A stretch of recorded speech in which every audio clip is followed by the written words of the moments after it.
Buenos días. Damos gracias al Señor por este nuevo día. Y dice la palabra del Señor: de Jehová es la tierra y su plenitud, el mundo y los que en él habitan. Vamos a orar dándole gracias a Dios por esta nueva oportunidad y por este estreno de su misericordia. Padre, te damos gracias, Dios, por este nuevo día que tú nos das. Señor, te adoramos y te bendecimos, glorificamos tu nombre, Dios, y te rogamos, Señor, que prepares nuestros corazones para recibir tu palabra y que ella, Señor Dios, se adentre en nuestro corazón y haga todos los cambios, Señor, que necesitamos hacer. En el nombre de Jesús te damos la gracia, Señor, y invocamos tu nombre, Señor. Amén. Gócese y alégrese los hijos del Señor, porque nuestro Dios bueno es. Aleluya.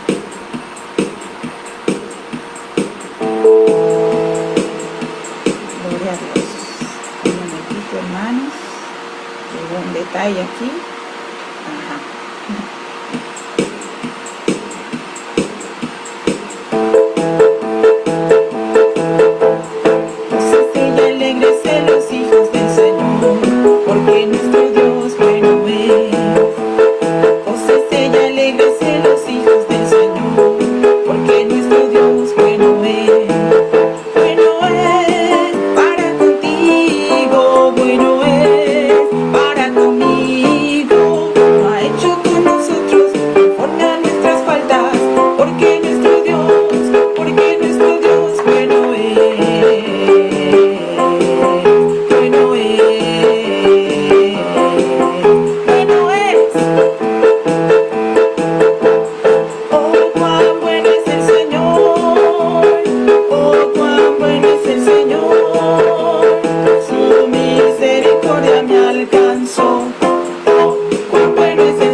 Él es nuestro supremo Rey. Nuestro Dios es bueno. Y por eso es tan maravilloso que nosotros, confiando en su providencia, confiando en su amor, nos rindamos a Él y le digamos: Señor, ven cada día a mi vida, transforma mi corazón, anhelo ser como tú, anhelo que transformes mi vida como tú quieres. Entonces esta canción dice: ven, oh Dios, ven Jesús, anhelamos tu presencia, Señor.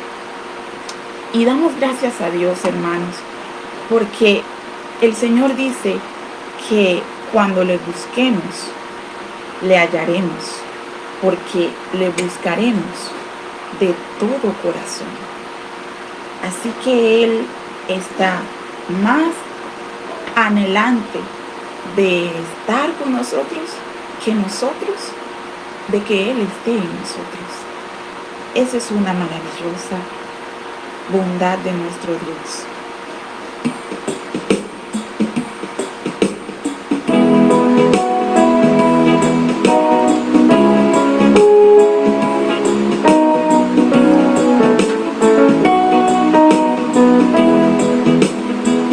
Aleluya. Gloria a Dios.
pues solo tú eres digno de toda la gloria y te adoramos y te exaltamos. Espíritu Santo, Espíritu Santo, Espíritu Santo.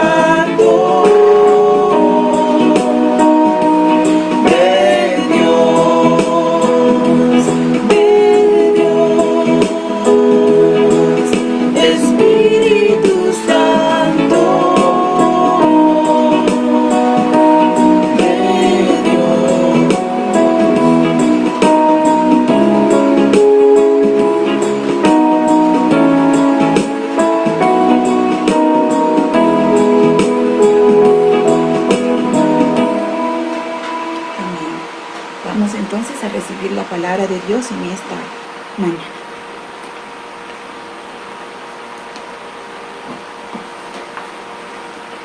Dios le bendiga. Damos gracias a Dios por la oportunidad que tenemos de compartir en esta mañana con cada uno de ustedes. Y como siempre vamos a empezar con una corta oración. Padre, te damos gracias por tu amor y misericordia, gracias por tu bondad, gracias por la oportunidad que tenemos de compartir tu palabra en esta mañana, de recibirla, Señor. Habla a nuestros corazones, a nuestra mente, para que podamos, Señor, comprender, aceptar y aplicar, Señor, los principios que tú nos vas a enseñar en esta mañana. Gracias, Señor. Amén. Bueno, espero que tenga su Biblia a la mano. Vamos a abrir la Biblia en el Evangelio según Lucas, en el capítulo 22. Evangelio según Lucas. En su Biblia seguramente dirá San Lucas. Es la misma persona. Hoy vamos a hablar de pactos de Dios. Vamos a hablar de familias de pacto. Pero para poder hablar de familias de pacto tenemos que vamos a hacer un recuento, más o menos así, es rapidito, de los pactos que Dios ha hecho con el ser humano, con el hombre, y vamos a tratar de entender un poco qué es esto de los pactos. En el Evangelio de Lucas, en el capítulo 22, en el versículo 20, dice de la siguiente manera: de igual manera, después que hubo cenado, tomó la copa diciendo: esta copa es el nuevo pacto en mi sangre, que por vosotros he derramado. Creo que todos, o casi todos, conocemos esta escena. Jesús está en la cena del Señor con sus discípulos, pero observen que Él dice: este es el nuevo pacto. Lo que quiere decir que antes de ese había un pacto, y que este pacto está reemplazando al pacto anterior.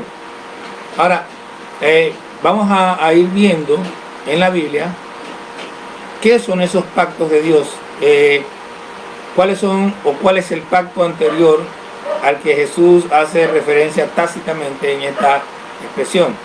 Primero vamos a tratar de entender cómo o qué son los pactos de Dios, cómo Dios hace pactos. Lo primero que tenemos que entender es que Dios propone los pactos. O sea, los pactos con Dios no es algo que a mí se me ocurre, que yo quiero hoy pactar con Dios. No, Él propone el pacto. Dios pone las condiciones para ambas partes, para Él y para nosotros. Dios provee lo necesario para que nosotros podamos cumplir con la parte que nos corresponde del pacto. El hombre, nuestra parte, es en todos los pactos de Dios, es obedecer lo que Dios nos está pidiendo que hagamos. Y esta es la parte más importante: Dios siempre cumple su parte. Esto es algo que usted tiene que tener muy claro en su mente. Dios siempre cumple su parte. Ahora quiero llevar así por un sondeo rápido en la Biblia de lo que son los pactos de Dios. El primer pacto arranca en Génesis capítulo 1. Algunas personas no reconocen esto como un pacto porque en ninguna parte se menciona la palabra pacto. Pero todos los elementos de los pactos de Dios están en este en este pacto. Estamos hablando de Génesis 1, vamos a leer los versículos 28 y después vamos a saltar al capítulo 2, versículos 16 y 17. Génesis 1, 28 dice: y los bendijo Dios y les dijo: fructificad y multiplicaos, llenad la tierra y sojuzgadla, señoread en los peces del mar, en las aves del cielo y en todas las bestias que se mueven sobre la tierra. Antes de esta escena, antes de esta expresión, Dios había preparado todo. Había hecho las plantas, el sol, la luna, las estrellas, los animales, todos los peces del mar, todo estaba hecho para que el hombre pudiera cumplir con lo que le tocaba a él, multiplicarse. Y en el capítulo 2, versículos 16 y 17, dice: y mandó Jehová Dios al hombre diciendo: de todo árbol del huerto podrás comer, mas del árbol de la ciencia del bien y del mal no comerás, porque el día que de él comieres, ciertamente morirás. ¿Cuál era la parte del hombre en este pacto? Dios crea todo y le da al hombre la tierra. ¿Qué iba a hacer Dios con el hombre? Le iba a dar el señorío. El hombre iba a ser el amo y señor de la tierra, y Dios lo iba a respaldar en todo lo que él hiciera. Él iba a preparar todo para que el hombre pudiera hacer su parte, pudiera fluir, pudiera crear, pudiera multiplicarse, pero tenía que cumplir con la exigencia de Dios. La exigencia más grande de Dios para el hombre es obediencia. No comas del fruto de ese árbol. Eso fue todo lo que le pidió Dios al hombre. Y bueno, ya sabemos lo que pasó. El hombre no cumplió y bueno, fuimos echados del huerto, y por eso tenemos huracanes, espinas y muchas cosas. Vamos al segundo pacto. La primera vez que aparece la palabra pacto en la Biblia es en el capítulo 6, pero vamos a ir hasta el capítulo 9 y no lo vamos a leer todo porque la verdad que es bastante largo. Para poder entender este pacto habría que leer desde el versículo 1, pero vamos a leer en el versículo 9. Dios le dice a Noé: he aquí que yo establezco mi pacto contigo, pero con vosotros y con vuestros descendientes después de vosotros. Este es un pacto que Dios hace con una familia. O sea, Noé es el representante de toda su familia. Y Dios hace el pacto, dice, yo establezco con vosotros y con vuestros descendientes. Vosotros es él y su familia, y con todos los descendientes de él. Un pacto que Dios hace con la familia de Noé. Y con toda la tierra, porque también incluye aquí con todo ser viviente, aves, animales y todas bestias. Pero el patrón aquí es que Dios es el que propone el pacto. Y aquí dice: yo establezco mi pacto. Esta expresión mi es un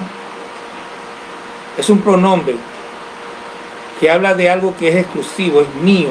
El pacto no es nuestro, es un pacto de Dios. Mi pacto. Dios tiene un pacto y lo está compartiendo con la humanidad a través de la familia de Noé. Y Dios pone en este pacto una señal, la señal del arco, que nosotros conocemos como el arco iris en el cielo. Y el pacto, básicamente, Dios se compromete a no volver a destruir la tierra con aguas de diluvio. Miren, no dice Dios que no va a destruir la tierra de nuevo, lo que dice es que no la va a destruir con aguas de diluvio nuevamente, que no va a destruir a todas las personas, a todo ser viviente como hizo en la época de Noé, y por eso está el arco. Pero Noé y su familia tenían el compromiso de ser una familia de Dios, tenían que procrear, tenían que multiplicarse. Es un mandato. Mire, este pacto, a pesar de que hay un nuevo pacto, esto es algo que no ha caducado. Dios le dice a Noé que ellos deben procrear abundantemente,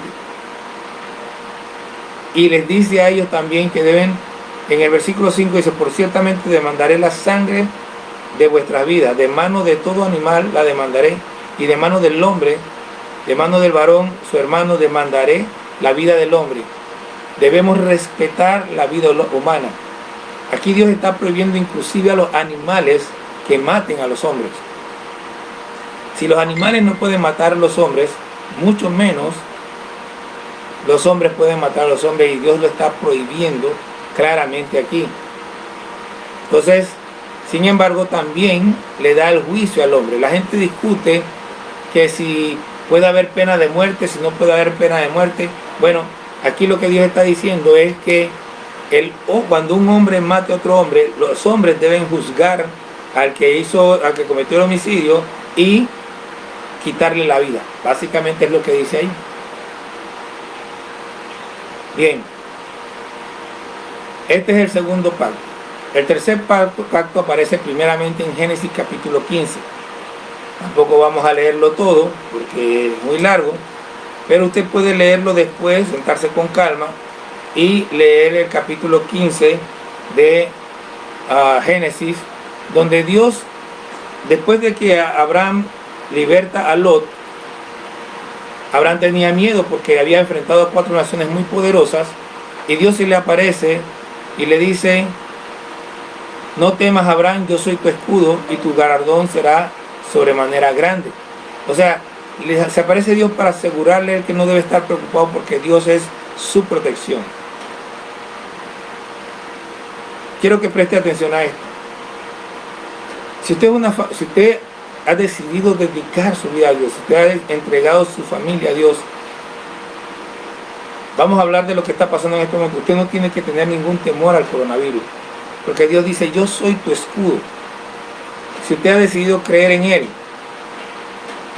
en este mismo capítulo, Dios le promete a Abraham que va a tener un hijo, pero su esposa era estéril y ya tenía como 75 años y no había podido tener hijos. Pero Dios le hace la promesa a Abraham y Abraham cree y dice que eso le fue contado por justicia. Mire, la mayor ofensa que usted o yo, cualquier persona, le puede hacer a Dios es no creerle. Dios es fiel, y si nosotros no le creemos, le estamos ofendiendo. Dios se compromete a darle a la descendencia de Abraham toda la tierra de Canaán. En el capítulo 17, Dios le pide a Abraham, o le exige a Abraham: anda delante de mí y sé perfecto, y le da la circuncisión como señal de pacto. Toda persona en la familia de Abraham tenía que circuncidarse, todo varón, como señal del cumplimiento del pacto que Dios estaba haciendo con ellos. Y Dios le daría a su descendencia toda la tierra de Canaán. Vamos de nuevo, Dios siempre cumple sus pactos. Y si usted ve ahora, por ejemplo, que el pueblo de Israel no es dueño de toda la tierra de Canaán, es porque Dios en algún momento va a hacer que ese pueblo sean dueños de toda esa tierra. Y quizás usted y yo no lo veamos, pero eso se va a cumplir. Es algo que Dios ha prometido, y Dios nunca echa para atrás sus promesas, de ninguna manera. El siguiente pacto, el cuarto, aparece en el capítulo 24 de Éxodo. En Éxodo vamos a encontrar esa palabra pacto muchas veces, porque se habla del arca del pacto, y en Éxodo se habla mucho de esta palabra. Pero en el capítulo 24, de los versículos 4 al 8, eso sí lo vamos a leer, porque no son tantos, dice: y Moisés escribió todas las palabras de Jehová, y levantándose de mañana edificó un altar al pie del monte, y 12 columnas según las 12 tribus de Israel, y envió jóvenes de los hijos de Israel, los cuales ofrecieron holocaustos y becerros como sacrificios de paz a Jehová. Y Moisés tomó la mitad de la sangre y la puso en tazones, y esparció la mitad de la sangre sobre el altar. Y tomó el libro del pacto y lo leyó a oídos del pueblo, el cual dijo: haremos todas las cosas que Jehová ha dicho y obedeceremos. Entonces Moisés tomó la sangre y roció sobre el pueblo y dijo: he aquí la sangre del pacto que Jehová ha hecho con vosotros sobre todas estas cosas. Miren lo que dice el pueblo: Haremos todas las cosas que Jehová ha dicho y obedeceremos. Esa es nuestra parte. La parte del pueblo de Israel era obedecer las leyes que Dios le había mandado. ¿Qué iba a hacer Dios si ellos obedecían esas leyes? Dice Dios que ellos serían su especial tesoro. Dios los protegería de toda la gente que quería hacerles daño. Dios les daría todo el territorio que les había prometido. Y además dice la Biblia que Dios no permitiría que ninguna de las plagas que envió a Egipto les llegara a ninguno de ellos. O sea, iban a estar protegidos en todas las formas posibles. Lo único que tenían que hacer era obedecer. Y eso es lo que usted y yo y nuestras familias tenemos que hacer. Una de las cosas que Dios resalta en Abraham, viendo un poquito atrás, es que Dios en cierto momento dice: ¿habré yo de ocultar a Abraham lo que voy a hacer? Siendo que él, entre otras cosas, mandará a sus generaciones, a sus hijos, a que guarden mi pacto. Dios espera que nosotros como padres enseñemos a nuestros hijos a guardar las leyes de Dios, a vivir en santidad. El siguiente pacto es interesante porque no es tan general, es bastante específico y está en Números capítulo 25. En Números capítulo 25, en los versículos 11 al 13, vemos que dice lo siguiente: Finés, hijo de Eleazar, hijo del sacerdote Aarón, ha hecho apartar mi furor de los hijos de Israel, llevado de celo entre ellos, por lo cual yo no he cumplido en mi celo, yo no he consumido en mi celo, a los hijos de Israel. Por tanto, diles: he aquí yo establezco mi pacto de paz con él, y tendrá él y su descendencia después de él el pacto del sacerdocio perpetuo, por cuanto tuvo celo por su Dios e hizo expiación por los hijos de Israel. ¿Qué ocurría aquí? El pueblo de Israel se había apartado. Habían empezado a fornicar con mujeres que eran de los pueblos de ahí, que eran mujeres que estaban dedicadas a ídolos y demás. Y en cierto momento que ellos están reunidos, viene un hombre con una mujer y entra delante de todos descaradamente, y Finés se llena de ira y los mata a los dos. Esto hizo que la ira de Dios, que estaba puesta ya para consumir a los israelitas, se apartara, y Dios hace un pacto con Finés, que es el sacerdocio, el pacto del sacerdocio perfecto, perpetuo dentro del pueblo de Israel. Finés y sus generaciones tendrían que mantenerse. Mire, el sacerdocio, mucha gente no lo entiende. Algunas personas piensan que el sacerdocio, el pastorado y todas estas cosas son cosas de glamour, pero en realidad no es así.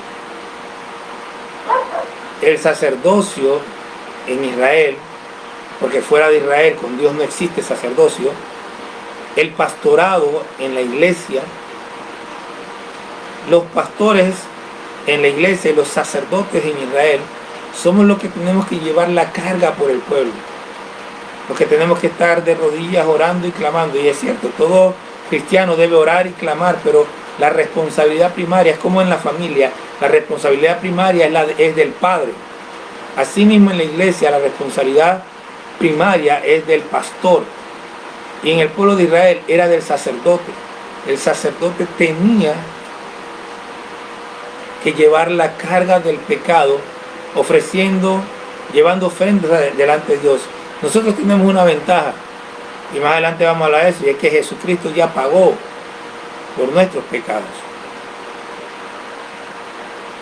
Pero esto no es un asunto de que, bueno, mira que, como algunos hablan de que las ofrendas y que si algunos pastores viven lujosamente, no me voy a meter en ese tema, pero no saben de lo que hablan.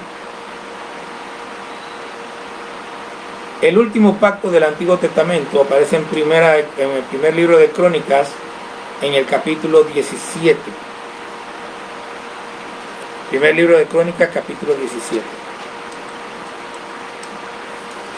Este, en cierta forma, es el más importante del Antiguo Testamento, en cierta forma. No es que sea realmente más importante, pero es un señalamiento a Jesús directamente, como casi todo lo que hay en la Biblia.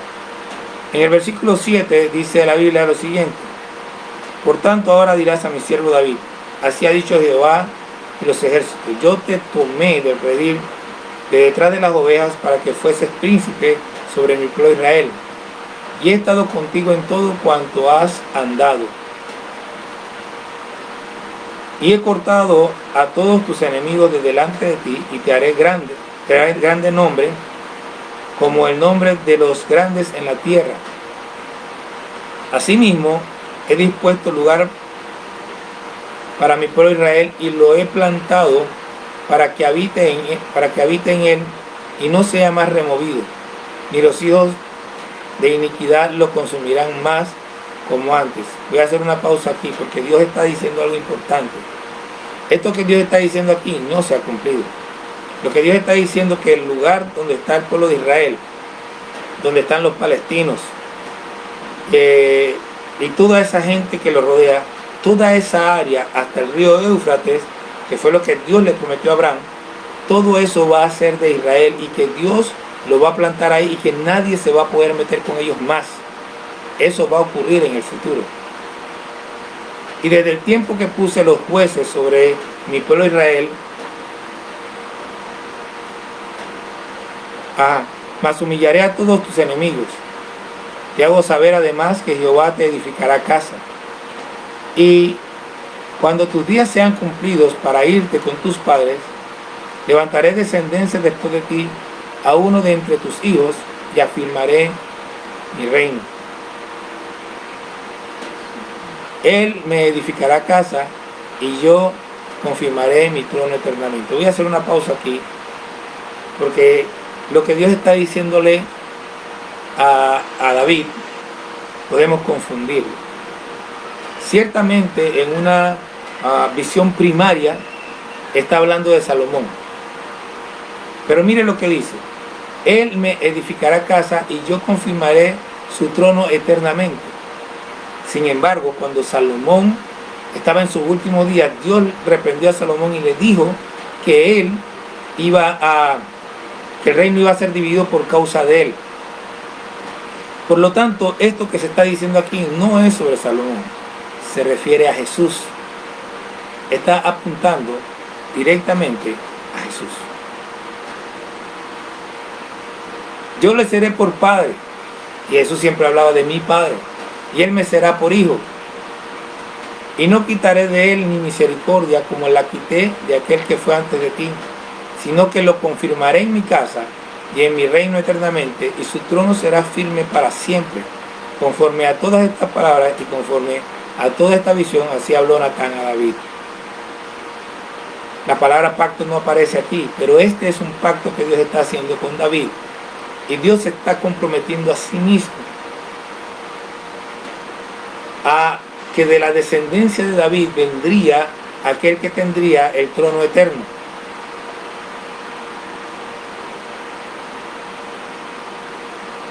Y la parte de David ya estaba cumplida, porque la Biblia dice que David hizo todo lo que Dios le pidió. Sin embargo, usted ve lo que dice Dios aquí, que él fue el que sometió a los enemigos de David. No fue David el que sometió a sus enemigos, fue Dios el que sometió a los enemigos de David. Ahora, todo esto que acabamos de ver son los pactos previos a lo que leímos al principio en Lucas. Pero vamos a ver ahora el pacto nuevo. Jesús dice, este es el nuevo pacto, pero ese nuevo pacto ya estaba tipificado en el Antiguo Testamento. En Egipto, allá en Éxodo, en el capítulo 12, el pueblo de Israel está en Egipto y Faraón no los deja salir. Y el Señor les manda a que hagan algo interesante. Vamos a leer el versículo 5, le dice, él les manda a que ellos agarren un becerro Un cordero. Ellos agarran un cordero. El cordero debía ser de 1 año por familia. En el versículo 5 vemos las características de este becerro. Miren las características del becerro. El animal será primero sin defecto. Jesús fue perfecto, nunca cometió pecado. La perfección física del animal prefiguraba la perfección espiritual de Jesucristo. Debía ser macho y tenía que ser de 1 año. No podía ser una hembra. Tenía que ser de las ovejas o de las cabras. Ellos tenían que cumplir esto exactamente como Dios se los estaba diciendo. Estas son las características del animal que tenían. Ahora, ellos tenían que agarrar ese animal y guardarlo hasta el día 14. Esto estamos hablando de 4 días que tenían que guardar ese animal porque los cogían el día 10. Y tenían que comérselo apresuradamente el día, entonces tenían que comérselo entre las 2 tardes del día 14. Entre las 2 tardes es a mitad de tarde, o sea, como a las 3 de la tarde, entre las 2 tardes, es la mitad de la tarde para nosotros. Su sangre, la sangre de este animal, tendría que ser tomada y debían pintar la parte del marco y los postes de la puerta. ¿Para qué? Esa noche el Señor iba a pasar por Egipto e iba a matar a todos los primogénitos de Egipto. Pero si algún israelita desobediente no hubiera pintado sus marcos con la sangre del cordero, su primogénito también hubiera muerto. La sangre era la señal de que en esa casa no podía entrar el que iba a matar a los primogénitos. La sangre representaba salvación. Cuando Jesús le dice a los discípulos, este es el nuevo pacto en mi sangre, está anulando no el pacto en sí. ¿Qué es lo que está anulando Jesús? Los sacrificios. A raíz de esta situación en Egipto, cuando el pueblo sale, el Señor les da a ellos una serie de rituales. Tenían que matar todos los días un cordero en la mañana y otro en la tarde. Había cordero por sacrificio de paz, habían sacrificios de pacto, habían diferentes tipos de sacrificios que ellos tenían que hacer todo el tiempo. Y cuando Jesús dice, este es el nuevo pacto en mi sangre, lo que está diciendo es que ya no hay que estar haciendo más sacrificios, porque el sacrificio perfecto lo estaba haciendo Jesús en la cruz.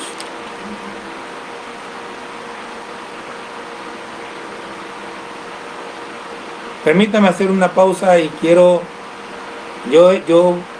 espero que los hermanos que ya están bautizados, que están preparados para tomar la Santa Cena, ya tengan sus emblemas cerca, porque terminando este mensaje vamos a celebrar la Santa Cena.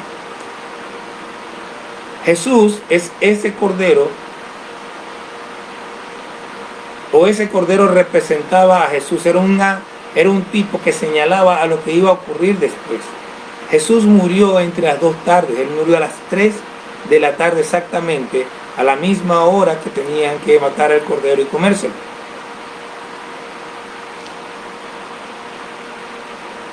La sangre del cordero, dice la Biblia, que no podía quitar el pecado. Y aquí quiero hacer una aclaración. La sangre del cordero básicamente como que cubría el pecado para que Dios no viera el pecado y no destruyera a la gente. Cuando Dios veía la sangre de la expiación del cordero, Era como si esa persona hubiera estado cubierta y su pecado por el cual había muerto ese cordero estaba cubierto. Ahora yo quiero hacer una explicación aquí. En nuestra cultura cristiana, la gente ha tomado la costumbre de estar diciendo me cubro con la sangre de Cristo, cúbrete con la sangre de Cristo. Señores, eso no es bíblico. No solo no es bíblico, yo me atrevo a decir que inclusive es antibíblico. Y le explico por qué. La sangre de Cristo que cubría no quitaba el pecado, uno. Nada más lo cubría. Y por un tiempo, y cuando volvías a pecar, ese pecado nuevo no estaba cubierto por esa sangre. Dos, la sangre de Cristo no es mi sangre. Yo no tengo un tinaco aquí de la sangre de Cristo con el que yo puedo cubrirme. Eso no es un manto que yo me expongo y me quito. No es nada de eso. La Biblia dice que la sangre de Cristo nos limpia. Miren la diferencia. A diferencia de la sangre del cordero que cubría el pecado, la sangre de Cristo nos limpia de todo pecado. Y si tú estás limpio de algo, es porque ya eso no lo tienes. Una persona, por ejemplo, que tiene una bacteria dentro de su cuerpo, porque dice que los virus nunca salen, pero una bacteria, y esa bacteria es muerta, esa bacteria es sacada del cuerpo, esa persona ya no tiene más la bacteria. Una enfermedad cualquiera, hablemos de la famosa esta que ahora mismo todo el mundo le tiene miedo. Las personas que son limpias de eso ya no tienen ningún problema. La sangre de Cristo tiene el poder no solamente de limpiar nuestros pecados pasados, sino también nuestro futuro. Es perfecta. El sacrificio de Cristo fue perfecto. Eso no significa que podemos pecar. No se confunda. La Biblia dice que no nos confundamos, o sea, que no creamos, porque dice que ni los adúlteros, ni los afeminados, ni los mentirosos, ni los fornicarios, etcétera, etcétera, ninguno de estos heredará. De tal manera que si usted o yo estamos pecando de alguna manera, estamos declarando con nuestras acciones que no hemos sido lavados con la sangre de Cristo. Porque cuando la sangre de Cristo nos limpia de pecado, nuestra inclinación es a dejar todo tipo de pecado. Aquí quiero hacerle una advertencia más y quiero hacerlo con la Biblia. Busquen en su Biblia Hebreos capítulo 10, versículos 28 y 29. Hebreos capítulo 10, versículos 28 y 29.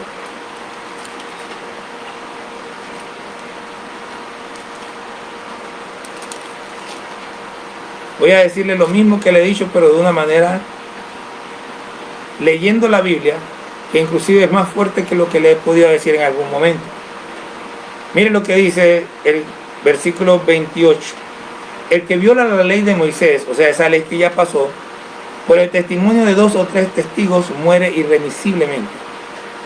¿Cuánto mayor castigo pensáis que merecerá el que pisoteare al Hijo de Dios y tuviere por inmunda la sangre del pacto, en la cual fue santificado, e hiciere afrenta al Espíritu de gracia? Tengamos cuidado. La Biblia nos advierte en el mismo libro de Hebreos que sin santidad nadie, y nadie es nadie, nadie verá al Señor. Hoy celebramos la Santa Cena como parte de nuestra forma de recordar el sacrificio de Cristo.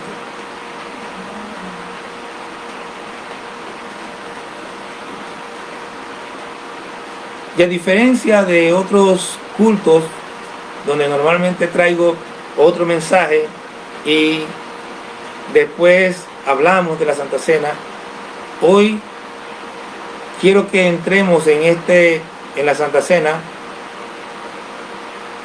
como parte del mensaje.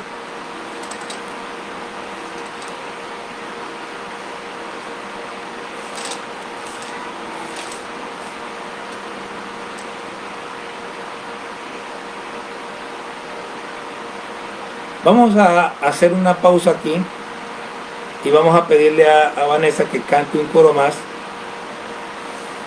Y vamos a prepararnos, prepárese en su casa. Esto es lo que vamos a hacer.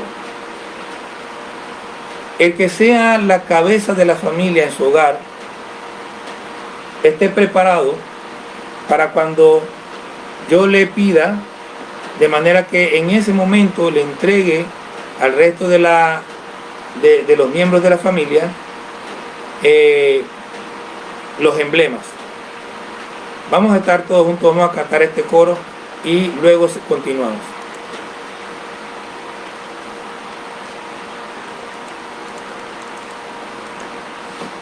Sí, hermanos. Vamos entonces es un himno, el himno número 7. Así que si tiene su himnario, le invito a que pueda buscar el himno número 7, que se llama Todo a Cristo yo me rindo. Vamos a cantar.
Gloria a Dios.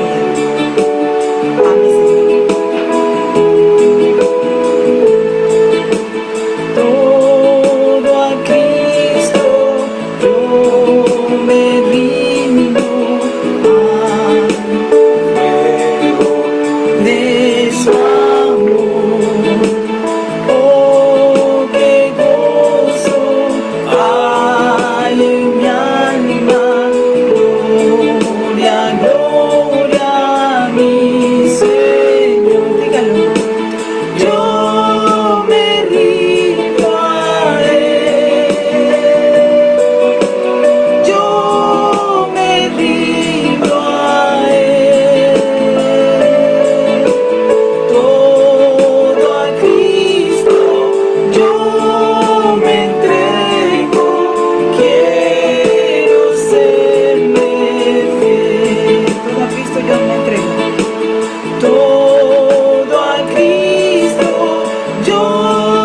me entrego, quiero serme fiel.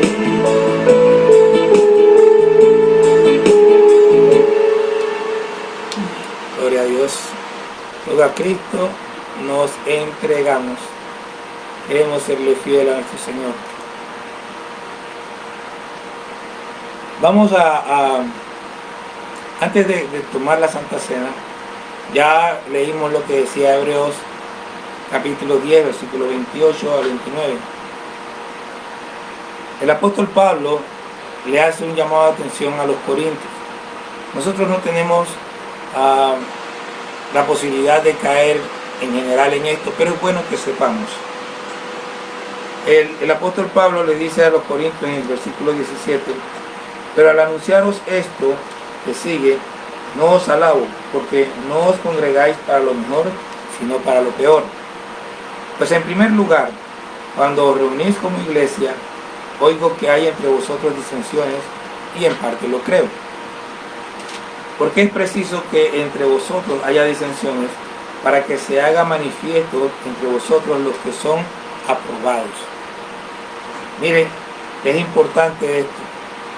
Los que traen disensiones, los que traen peleas, discusiones en la iglesia, dice el apóstol Pablo, hablando de forma contraria a lo que está escribiendo aquí, que no son aprobados. Entonces, estamos viendo 1 Corintios capítulo 11.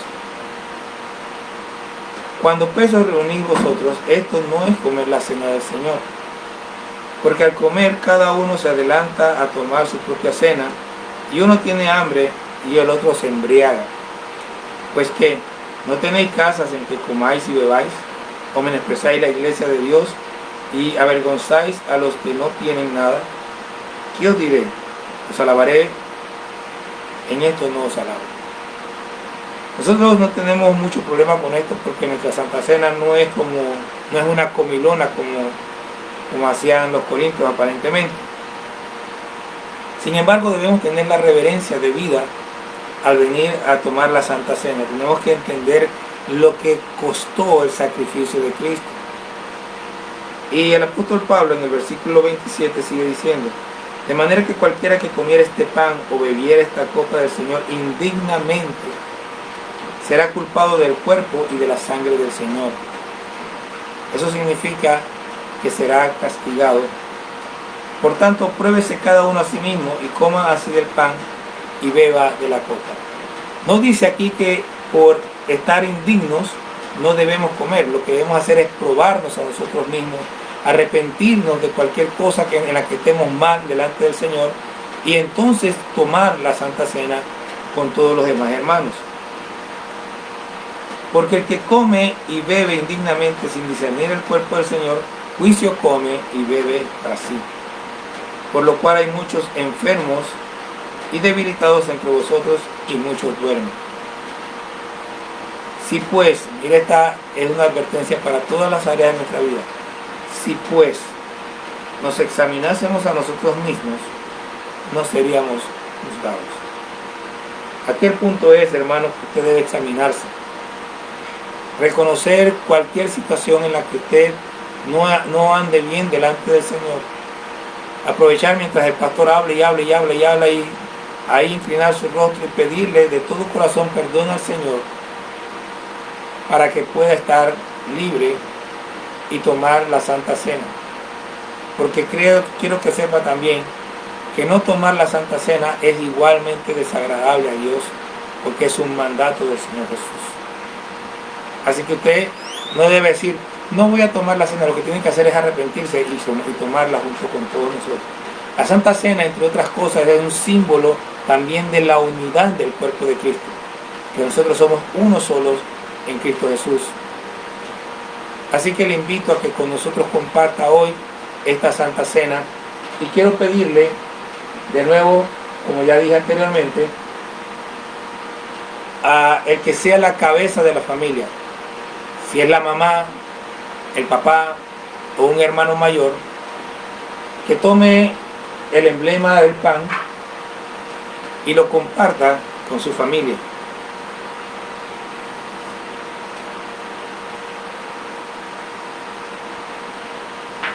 Voy a esperar un momento porque sé que hay familias que son más largas, más grandes que la mía. Así que a lo mejor todavía están repartiendo. Y espero que estén todos listos. Nosotros, nuestra costumbre es que la Santa Cena se toma, solo lo toman las personas que han sido bautizadas y que han pasado por la preparación para ello. Si usted pertenece a otra iglesia, está escuchando y quiere participar, pues ya ha sido bautizado, siéntase con libertad. El apóstol Pablo escribe en 1 Corintios 11, donde estamos leyendo por los versículos 23 y 24 de la siguiente manera: porque yo recibí del Señor lo que también os he enseñado, que el Señor Jesús, la noche que fue entregado, tomó pan, y habiendo dado gracias, lo partió y dijo: tomad, comed, esto es mi cuerpo que por vosotros es partido, haced esto en memoria de mí. Comamos, por favor, todos.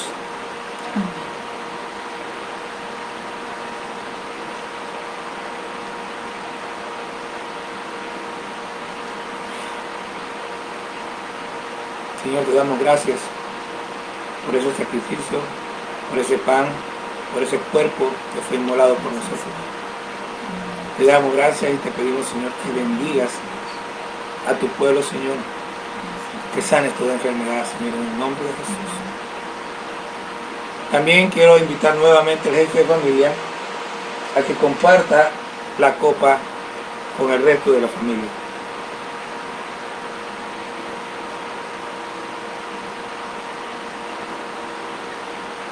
Damos gracias al Señor por su sangre, por su sacrificio.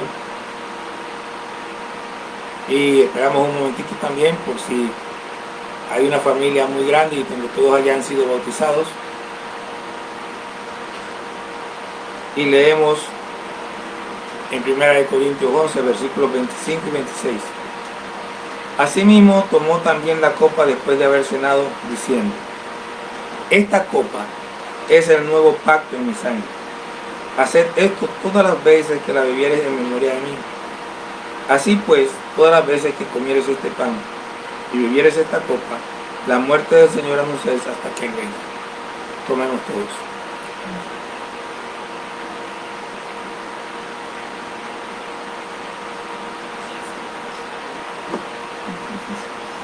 Permítame llamarle la atención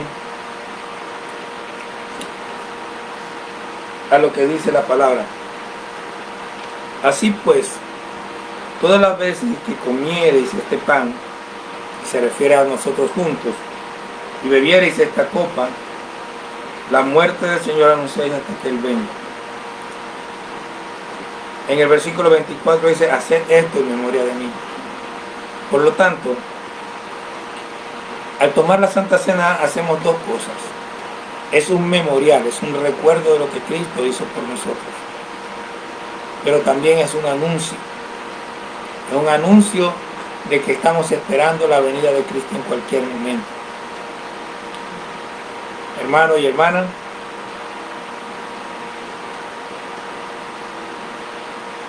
sepa que Jesucristo le ama y por eso murió. Y yo quiero invitarle a que usted valore el sacrificio de Cristo cada día de su vida. Cada día de su vida.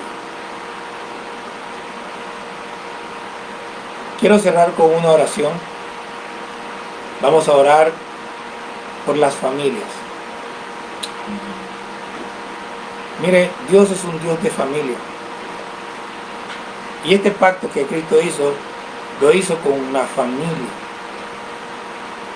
Su familia, a usted le hablo padre, madre de familia, cabeza. Busque a Dios, estudie la palabra, ore con fervor por usted y por su familia. Dedíquele su familia a Dios. Hágalo en oración. Hágalo con esfuerzo, con trabajo. Enséñeles a ellos a buscar de Dios. Enséñelos a ellos. Denle ejemplo y enséñeles. No tiene que estarles correteando ni darle latigazos. Tiene que exhortarle comúnmente, pero también tiene que exhortarle con su ejemplo. Si usted le da ejemplo y los exhorta constantemente, ellos van a responder a su tiempo. Padre, te damos gracias por todas las familias de la tierra, pero en especial por nuestras familias de Huile y Loma Blanca, Nuevo Emperador, Señor, y Princesa Mía, que son los lugares donde están las familias de nuestra congregación de Huile. También allá en el área de Villa de Golf. Señor, en el nombre de Cristo Jesús, te presentamos a nuestras familias, te damos gracias por cada familia, te pedimos que bendigas a cada familia, que protejas a cada familia. Te damos gracias, Señor, porque hasta ahora ninguno de los nuestros ha sido contagiado de esta enfermedad. Y oramos, Señor, para que tú sigas protegiéndonos. Pero aún sabemos, Señor, que tú estás con nosotros en medio de la adversidad.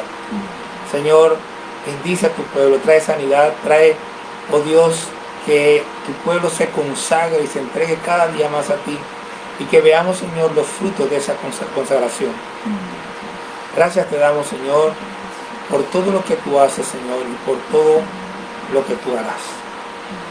Gracias, Dios. Ahora nos despedimos. Le damos muchas gracias a todos los hermanos y amigos que nos han sintonizado en esta mañana. Muchos saludos hasta Curacao para nuestro hermano Eduardo en salida a la torre. Dios le bendiga. A todos los hermanos que se han conectado en esta mañana, Dios les bendiga. A todos los hijos del Rey de Reyes. Dios les bendiga, hermanos. Dios le bendiga. Jehová te bendiga y te guarde. Jehová haga resplandecer su rostro sobre ti y tenga de ti misericordia. Jehová alce sobre ti su rostro y ponga en ti paz. Amén. Que Dios te bendiga y que esta semana sea una semana próspera, aún en medio de las limitaciones de movilidad que tenemos. Dios les bendiga, hermanos. Amén.